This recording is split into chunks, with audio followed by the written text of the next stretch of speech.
Menteri BUMN akan review total Pertamina pasca kasus Patra Niaga. Abadikini.com, Jakarta.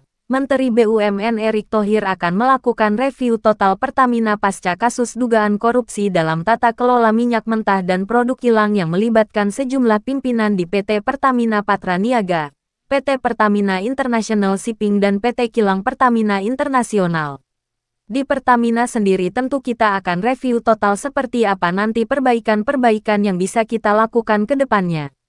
Banyak yang bicara bagaimana peran SKK Migas, peran Menteri Energi dan Sumber Daya Mineral (ESDM), Menteri BUMN, dan juga lain-lain ini yang kita konsolidasikan.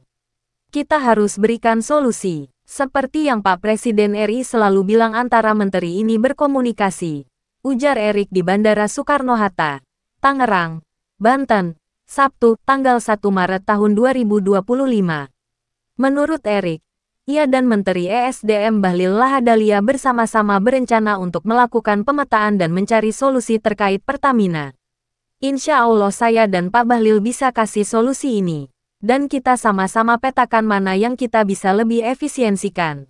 Ini ada holding, ada subholding seperti apa kita review.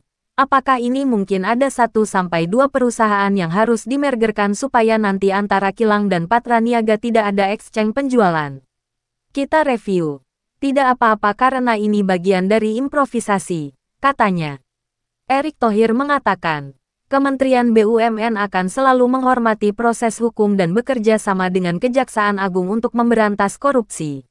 Hal ini disampaikan Erick sebagai respons atas kasus dugaan korupsi dalam tata kelola minyak mentah dan produk kilang yang melibatkan sejumlah pimpinan di PT Pertamina Patra Niaga, PT Pertamina International Shipping dan PT Kilang Pertamina Internasional. Ia menyampaikan, pihaknya berkomitmen untuk terus bekerja sama dan berkoordinasi dengan Kejaksaan Agung untuk memberantas kasus-kasus korupsi, baik di Kementerian BUMN ataupun perusahaan-perusahaan yang berada di bawahnya. Menurut Erick, hal tersebut telah dilakukan sejak lama, contohnya pada kasus korupsi PT Asabri, Persero, dan PT Asuransi Jiwasraya, Persero. Sementara itu, terkait dengan pengganti Direktur Utama, Dirut PT Pertamina Patra Niaga, Erick mengatakan belum dibicarakan lebih lanjut. Menurut dia, hal tersebut akan dikonsultasikan dahulu bersama Komisaris Utama.